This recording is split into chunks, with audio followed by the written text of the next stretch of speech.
Geology and Earth Sciences, Rethinking How We Connect with the Planet, Rethinking School Curriculum. I would suggest that we rethink the way we teach Earth Sciences.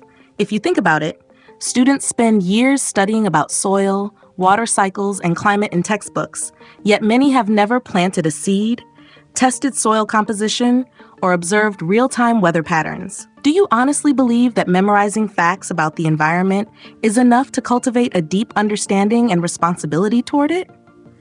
For instance, NLP tells us that students absorb knowledge differently, some through hands-on experience, some through logical analysis, and others through visual observation.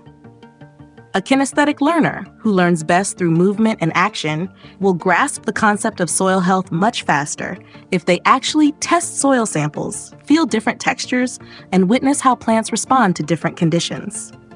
Meanwhile, a visual learner might connect better through interactive weather pattern simulations, satellite imagery, and climate data visualization.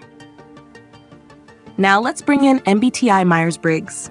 An INTJ would thrive in analyzing long-term climate trends, studying data models, and predicting environmental shifts.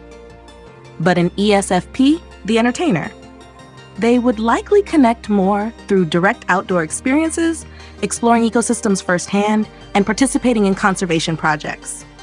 If we are truly committed to making Earth Sciences engaging, we need a curriculum that accommodates both analytical and experiential learning styles. Is it not desirable that we approach sustainability education in a way that aligns with personality-driven motivations? According to the Enneagram, a Type 6, the loyalist, finds security in structure and long-term planning, making them natural advocates for environmental policy, conservation laws, and sustainable city planning. Meanwhile, a Type 9, the peacemaker, resonates deeply with harmony in nature, preferring to engage with ecological restoration, wildlife protection, and hands-on sustainability projects. The point? A strong earth science curriculum should align environmental education with intrinsic motivations, because when students feel personally connected to a cause, they take action.